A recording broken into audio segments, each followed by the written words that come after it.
All right, the first thing you need to do to start your loaf is to get the levain going. All right, so I keep my starter in the refrigerator. This thing's always going. So it's this is not that old because I just made a loaf yesterday. So this is not old, but just for demonstration purposes, I'm going to show you how to turn this into levain.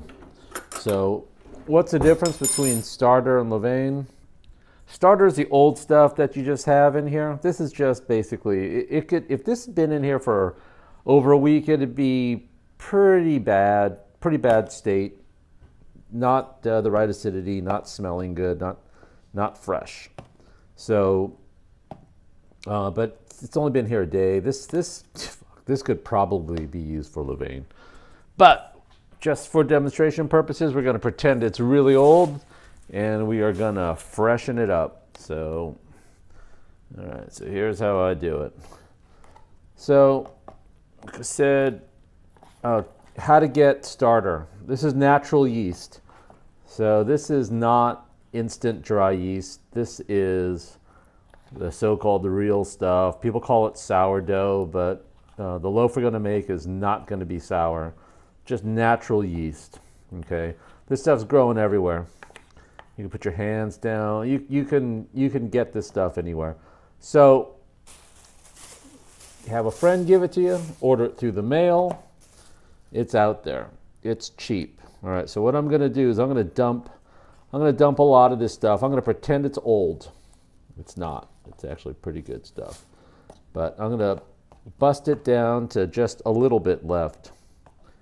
All right, because let's say this was really old. We would only want to use a little bit to start it up with. All right. Then what we do is we just add in 100 grams of the flour. So we're going to open up the flour.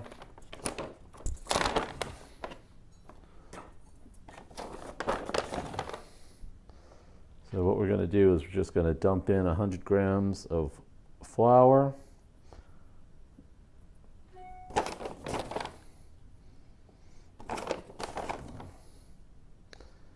All right. And we're going to add an equal amount of water. So I got about 120 grams. No big deal. Going to add 120 grams of water.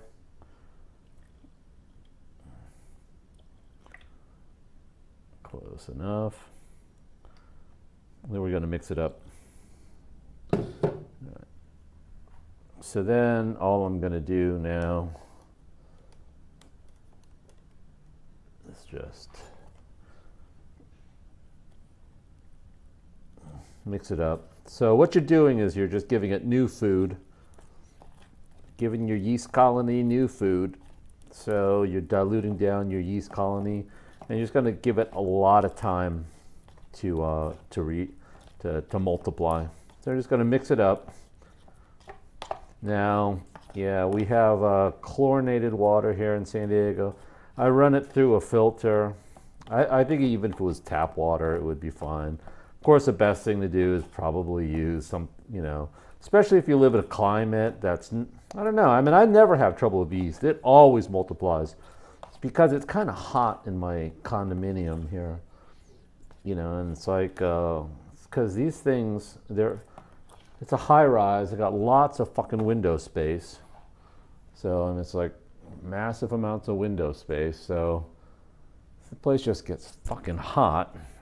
And, you could run the air conditioner, that's really expensive. But, so, tends to get, year-round tends to get pretty damn warm here, 80 degrees-ish. If I open up the windows and doors, it'll get noisy, but the temperature will go down, and then my electric bill will go down. But at any rate, so all I'm saying is just mix it up. So let's mix it up, and we're just going to let it stand for about 5 hours or so, and it will start bubbling over. It'll fill up this container, nice and bubbly. We're just going to let it go. All right, so now we're on the way to making sweet, fresh, wonderful levain that we're going to use in our bread. Okay, so we've let the levain rise here. It's been, who knows, a bunch of hours, maybe 5 hours. It's warm in here. Yeah, that's probably as good as it's going to get. So we're going to use this. So, you know, that nice and bubbly, and it's well developed. So we're just going to mix this up and probably pour about 150 grams in here. All right. So this is 50% mixture. So let's see what we got. We're going to add in. All right. So that's 150 grams of levain, which is going to be about 75 grams of flour. So I want to make a total of 350 grams of flour. So that means I got 75. That means I only need to add 275 of flour. Tear it out. Get my beautiful white flour. So I got that 75 plus 275 is 350. So we need 275 white flour. There it is. Close enough. All right. So now we're going to add 2/3 of the 275. So let's just say it's, if it's 270, that would be 90 plus 90. So 180 grams of water. So let's just do that. Tear it out. 180 grams of water. There you go. Perfect. All right. Then the old 1 1/4 teaspoons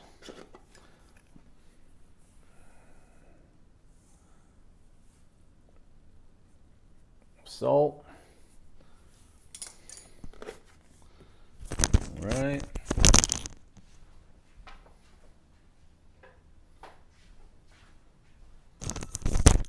Now we're just going to mix it up.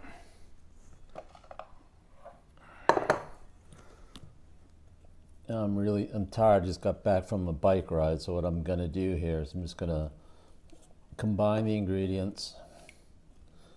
I got a burrito over there. I'm going to combine these ingredients.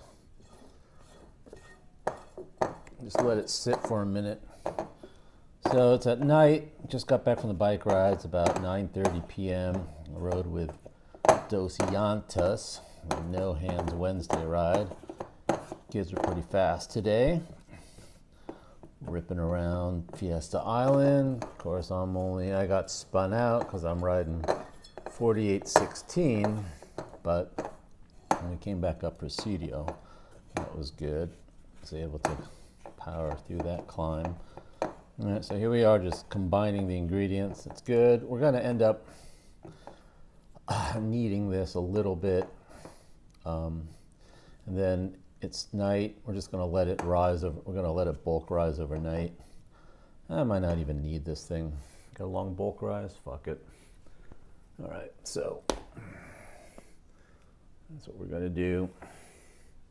Just going to let it. That's pretty well combined.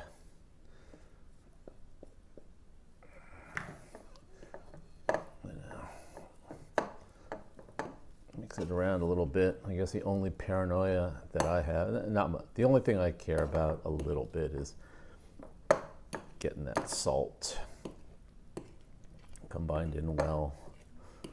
Kind of lumped it in at one spot, but it's fine. Shit, it'll be just fine. So I'm gonna make this loaf tomorrow morning. I think what I'm going to do is just going to let it bulk rise overnight. In the morning, I'm gonna shape it and set it up for the final proof.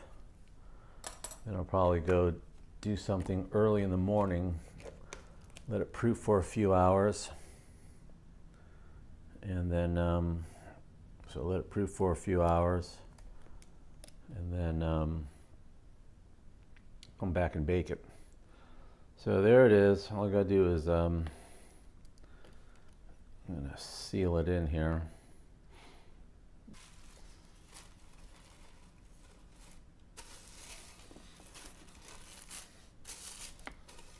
Alright, so the deal is we have 50% hydration on the levain. So I'll show you what I got left in the levain. I'm gonna throw it back in the refrigerator, and I'll probably make another loaf, I don't know, the next day. I'll always freshen out. I'll always probably refreshen this levain, or this, right now it's called starter, because we're gonna throw it in the refrigerator and just let it, whatever. I mean, it could stay up to, I don't know, a week or two and just be fine. All right, so it's been maybe an hour since I started this dough. So what I'll do occasionally here, so I'll be up for another hour or so before I go to sleep. I'm gonna be eating some more food. So I'm just gonna, so you run your hand under the water, and what you could do here is, I call this giving the dough a turn. So I'm not really gonna knead it tonight. There's just kind of no point. I'm just gonna go ahead and give it a couple turns. And so it's just basically, it's just kind of mixing the dough. And I know when they make the tartine loaf, they tell you to be really gentle with the turns. But they say the first few turns aren't that important. You could be pretty rough with the dough. So, all right, anyway, that's one turn. And I'll come back in about half an hour, do it again. All right, I'm gonna turn the dough one more time before I go to sleep. So yeah, you could feel that it's coming together here. And so that I just kind of do this to make sure the dough is just combined well. Not too worried about forming glutens or thinking there needs to be some kind of magical number of turns. The dough will be just fine. Just fine tomorrow. Gonna give it a good 8 hours. And I'm sure it'll be quite a bit bigger after the bulk rise, quite a bit more bubbly. And then you'll see it. All right, so it's been about 8 hours. So let's take a look at this. Oh my God, that thing rose, it's huge. So that thing, right, so anyway, that's an overnight rise, and it is huge. So what I'm gonna do is I'm gonna punch down the dough, kind of shape it, and let it set for the final rise. All right, so what we do is just get our work surface over here. Gonna dust it up with a little bit of flour. Okay. Doing a shitty job of it. Don't care. All right. Okay, that's probably plenty. Now we're gonna roll. We're gonna use our dough scraper here. And, oh yeah, look at that. Yep. Oh, that smells so interesting. So boozy. So you could see those gluten strands, hopefully, which are kind of, so the gluten's all formed. Gonna pour out the dough here with our scraper onto our floured work surface. All right. So we're gonna sprinkle a little bit of, gonna dust it just so we can work with it. It's not too much of a mess. All right, so try not to get it too sticky. Basically, this is kind of punching down the dough, get some of the bigger air bubbles out. All right, now we're just going to ball it up here, and we just want to shape it, push that seam downwards, and get a gluten dome going on the top. I'm trying to get a seam at the bottom, dome at the top. I'm just throwing some of this flour in the bottom. It's not too much. It will not harm the bread. I'm just letting this. All right, doing pretty good. All right, let's say that's good enough. So this is a bowl that I used to shape, set the final rise.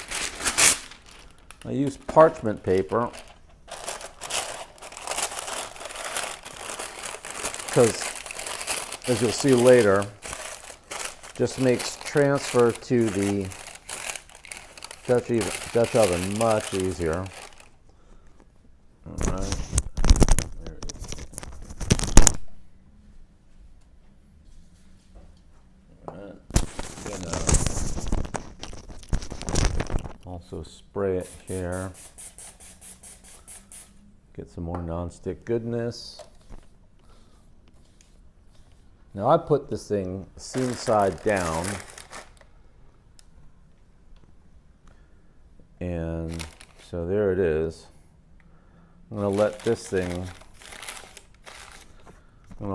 thing rise for an hour. Gonna cover it with a wet cloth. Just let it final rise here until I can't get any. Until I get really hungry, then I'm gonna throw it in the oven, in the Dutch oven. All right, the oven's heated up now. It's been about half an hour. I'm ready to make the bread. All right, so the good thing about the Dutch oven, again, is it's holding its heat, so I'm not too worried about it being out of the oven. Right now, losing heat, gonna open it up, and we are going to, all right. So we're going to cut some, just use a regular pair of scissors here, because some people will, this is scoring the bread. So we're going to put cut some openings in there for it to rise a little bit better. And now we're going to, I'm probably going to use two hands. I'm going to lift this up and throw it in there. So remind me to turn off the camera.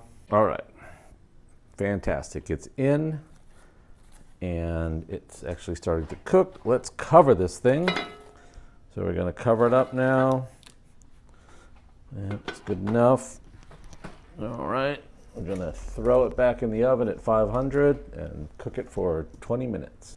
All right, so it's been 20 minutes. Now we're going to open the oven, remove the top. All right, so it's doing well, and now we need to brown up the crust. So we're gonna close it back up.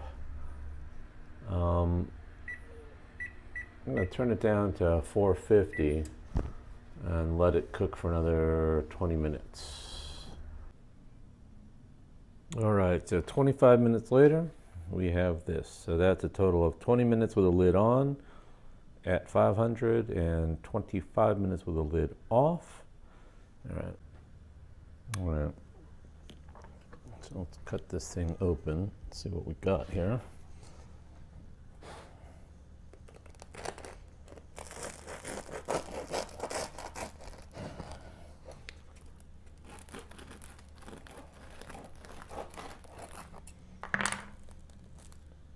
That's good. So you could see so you got the crispy crust, which is crispy and a little bit of chewy, which is amazing. Yeah, nice and spongy, and you got nice big holes in that crumb structure, which is what you want. So the taste is just so nice and complex. This is not white. This is made with white flour, but it's got a rich, you know, very complicated flavor and textures because this one is like, so this is basically what, 12-hour loaf, something like that. And it's, yeah, it just took time to develop all those glutens and all those great tasting flavors. And it is amazing. And you could eat one of these every day, which I do, and it's not a problem. I burn off enough calories, I need the food, and you know, you eat this with a bunch of other vegetables and whatnot, and beans and whatnot, and you get all the protein and, you know, all the micronutrients from the other stuff. This is your, and this serves as your energy. Wow, it's wonderful. Bread fucking rocks.